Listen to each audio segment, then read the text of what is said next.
नमस्कार दोस्तों, मैं हूं संतोष पाठक और आप लोग देखना शुरू कर चुके हैं संतोष पाठक ऑफिशियल यूट्यूब प्लेटफॉर्म। नाश्ते के बाद लंच की तैयारी, अविश्वास प्रस्ताव की धमकी के बीच बजट लाने की तैयारी, कर्नाटक के बेंगलुरु में बड़ा राजनीतिक घटनाक्रम और कर्नाटक के बेंगलुरु से दूर दिल्ली में कांग्रेस पार्टी के राष्ट्रीय अध्यक्ष मल्लिकार्जुन खड़गे पर एक बड़ी बैठक। आखिर कांग्रेस में चल क्या रहा है? आखिर कांग्रेस में होने क्या वाला है?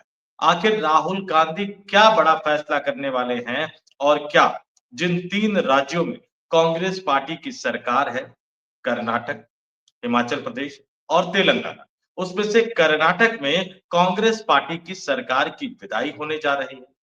आखिर क्या चल रहा है नाटक इस देश के सबसे महत्वपूर्ण राज्यों में गिने जाने वाले कांग्रेस के लिहाज से कर्नाटक।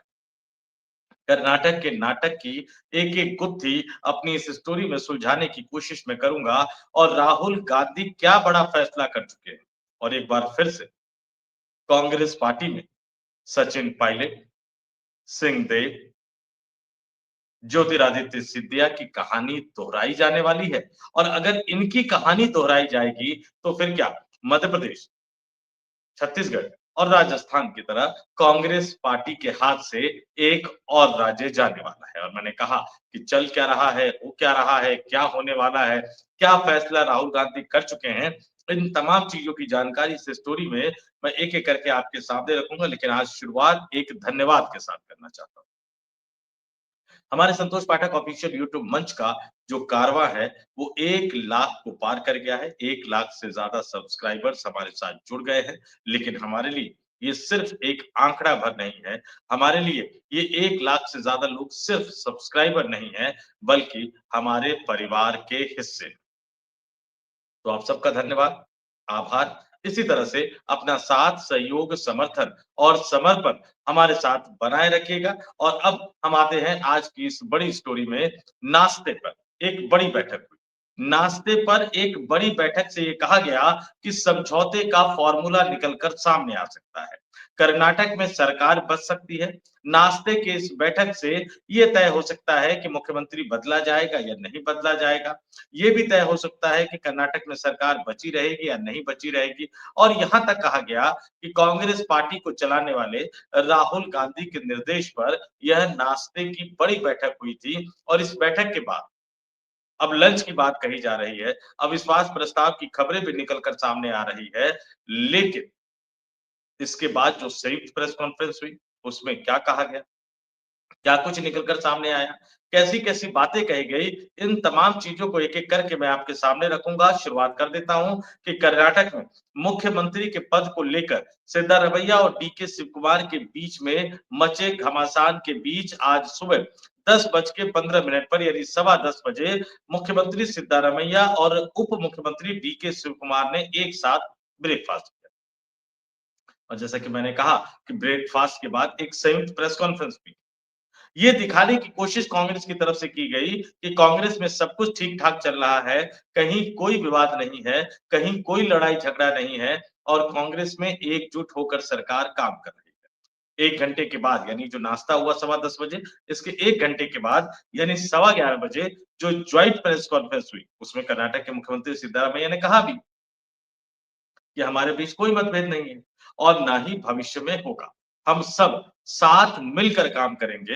वहीं डीके शिव कुमार ने कहा कि हाईकमान जो भी कहेगा हम उसका पालन करेंगे और कोई ग्रुपिज़्म नहीं है। मैं मुख्यमंत्री के साथ हूँ, कर्नाटक के विकास को प्राथमिकता देता हूँ और इनके बयानों को जो डिकोड करना कहते हैं, वो मैं आगे करूँगा।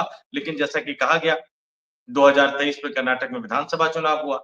2023 में कर्नाटक में हुए उस विधानसभा चुनाव में कांग्रेस पार्टी को बंपर बहुमत मिला। यानी बीजेपी के शब्दों में कहूँ तो ऐतिहासिक जनादेश मिला और उसके बाद मुख्यमंत्री को लेकर खींचतान शुरू हो गई। डीके शिवकुमार जो प्रदेश अध्यक्ष थे वो रेस में पीछे हट गए और छूट गए मतलब यूँ कह सकते हैं और पिछड़ी जाति से आने वाले सिद्धारमैया एक बार फिर से मुख्यमंत्री बन गए। उस समय से ये कहा जा रहा है कि ढाई-ढाई साल का एक फॉर्मूला तय हुआ। यानी सिद्धारमैया 2.5 साल तक मुख्यमंत्री रहेंगे और उसके बाद वो मुख्यमंत्री का पद छोड़ देंगे और डीके शिवकुमार मुख्यमंत्री बनेंगे। पार्टी की तरफ से आधिकारिक तौर पर तो नहीं कहा गया, लेकिन जिस तरह से बयानबाज़ी होने लगी 2.5 साल पूरा होते-होते, जिस तरह से डीके शिवकुमार के गुट के नेताओं के, मंत्रियों के बयान आने लगे कि हमारे पास 100 से ज़्यादा विधायकों का समर्थन है, उससे ये लगने लगा कि हाँ, ये ढाई-ढाई साल की बात तो हुई होगी। लेकिन जैसा कि राजस्थान में अशोक गहलोत ने ऐसा पैर जमा लिया कि उन्होंने सचिन पायलट के लिए जगह ही नहीं छोड़ी। छत्तीसगढ़ में भूपेश बघेल ने ऐसा पैर जमा लिया कि सिंहदेव के लिए जगह ही नहीं छोड़ी।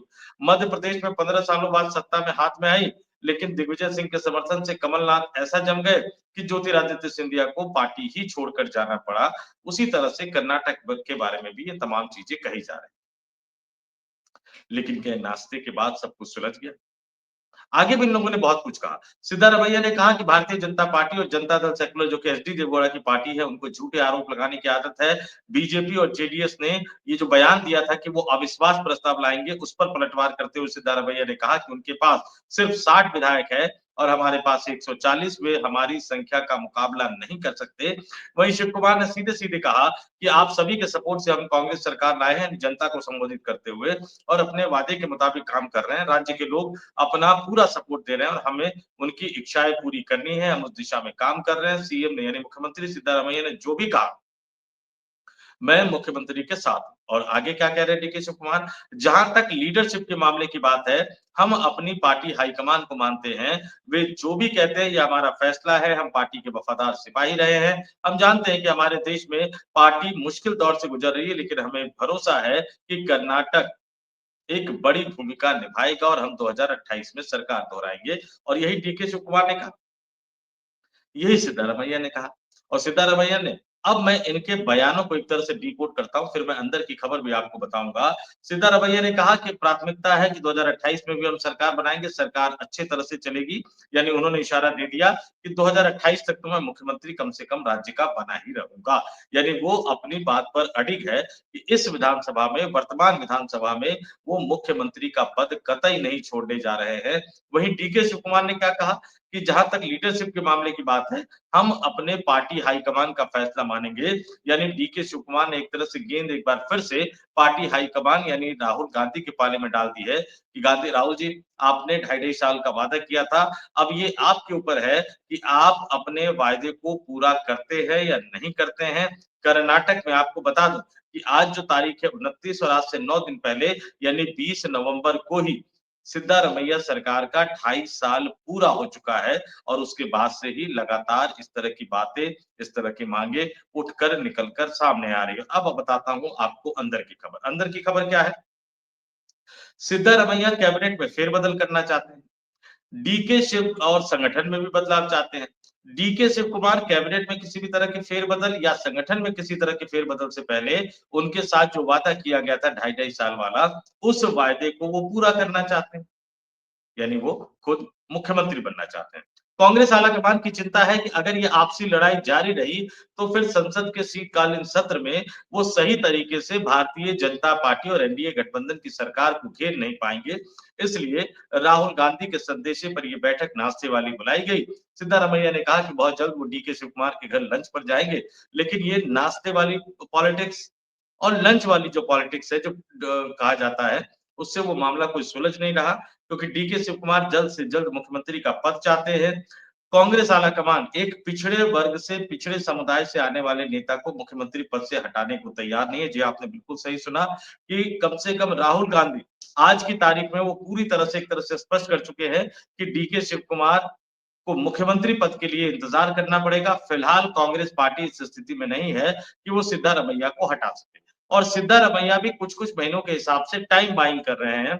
सूत्र ये बता रहे हैं कि सिद्धारमैया ने कहा कि वो लॉन्गेस्ट सर्विंग चीफ मिनिस्टर का रिकॉर्ड भी हासिल करना चाहते हैं, तो कम से कम उन्हें बजट पेश करने की तक जो है वो मुख्यमंत्री बने रहने दिया जाए, यानी फरवरी के महीने में बजट पेश होगा और ये कहा जा रही है, सूत्रों से खबर आ रही है कि मार्च के महीने में फिर कांग्रेस में एक बड़ी बैठक होगी, जिस बैठक में कर्नाटक के भविष्य को लेकर फैसला किया जाएगा। लेकिन वहीं दूसरी तरफ डीके शिव कुमार गुट से ये कहा जा रहा है कि जानबूझकर सिद्धारमैया बार-बार एक तरह से नया टाइमलाइन दे रहे हैं, क्योंकि वो इस मामले को थोड़ा-सा लंबा खींचना चाहते हैं। जितना ज़्यादा वो लंबा खींचते रहेंगे, उतना ज़्यादा डीके शिव कुमार का जो गुट है, उनके अंदर बेचैनी बढ़ती चली जाएगी। डीके शिव कुमार के गुट के जो मंत्री बने हुए हैं या जो विधायक हैं, आगे मंत्री बनना चाहते हैं, वो फिर डीके शिव कुमार का साथ छोड़कर सिद्धारमैया के साथ जा सकते हैं, यानी एक तरह से प्रेशर पॉलिटिक्स की जा रही है। ये डीके शिव कुमार के गुट का एक तरह से कहना है, एक तरह से आरोप लगाया जा रहा है। तो जो बयान आए हैं, जो बयानों में कहा जा रहा है, जो बयानों में बातें कही जा रही है, उसके झांसे में मत आइएगा। कर्नाटक का नाटक अभी सुलझा नहीं है। हालाँकि सिद्धारमैया को मुख्यमंत्री बने रहने देने को लेकर राहुल गांधी तो अपना मन बना चुके हैं और यही वो सवाल उठता है कि क्या वाक़ई उन्होंने ढाई-ढाई साल वाला कोई प्रॉमिस किया था? और अगर किया था, तो क्या ओबीसी पॉलिटिक्स जो पूरे देश में करना चाहते हैं, उसकी मजबूरी के तहत वो डीके शिव कुमार के साथ किए गए अपने वायदे को पूरा नहीं कर पा रहे हैं? और अगर वो डीके शिव कुमार के साथ किए गए अपने वायदे को पूरा नहीं करेंगे, तो क्या मध्य प्रदेश, छत्तीसगढ़ और राजस्थान का इतिहास एक बार फिर से दोहराया जाने वाला है? यानी अभी भले ही डीके शिव कुमार बगावत न करे, अभी भले ही सिद्धारमैया की सरकार बच जाए, लेकिन 2028 के विधानसभा चुनाव में फिर कांग्रेस पार्टी के इस अंतर्विरोधों को बार-बार उभार कर भारतीय जनता पार्टी सत्ता में आने की कोशिश करेगी। वैसे भी कई लोग कहते हैं कि जिस तरह से मध्य प्रदेश में अशोक गहलोत और वसुंधरा राजे सिंधिया का रिश्ता हुआ करता था। एक बार मैं, एक बार आप, एक बार मैं, एक बार आप। उसी तरह का रिश्ता ये कहा जा रहा है कि कर्नाटक में येदियुरप्पा यानी जो भारतीय जनता पार्टी के नेता हैं और सिद्धारमैया के बीच में। तो अगर सिद्धारमैया को ये लगेगा कि 2028 के विधानसभा चुनाव के बाद उनको हटना पड़ सकता है, राजनीतिक रूप से वनवास में जाना पड़ सकता है, तो फिर वो कांग्रेस की जीत को सुनिश्चित करने की बजाय येदियुरप्पा यानी भारतीय जनता पार्टी की जीत को सुनिश्चित करना चाहेंगे और ऐसे में 2028 में कर्नाटक से कांग्रेस सरकार की विदाई तय है।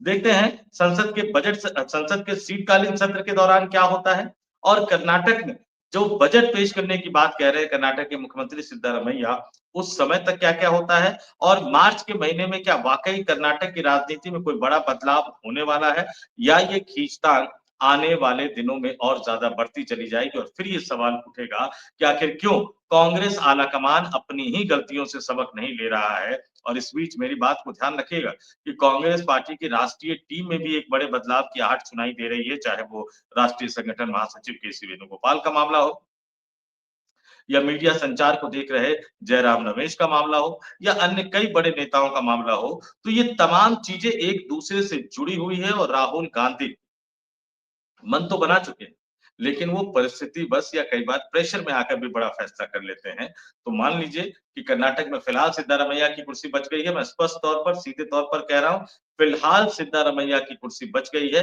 अब मार्च के बाद बात करेंगे, कर्नाटक में फिर से नाटक जारी होगा या डीके शिव कुमार थक-हार कर बैठ जाएँगे या फिर डीके शिव कुमार बड़ा फैसला करेंगे, ज्योतिरादित्य सिंधिया की तरह सचिन पायलट हालाँकि कामयाब नहीं हो पाए थे।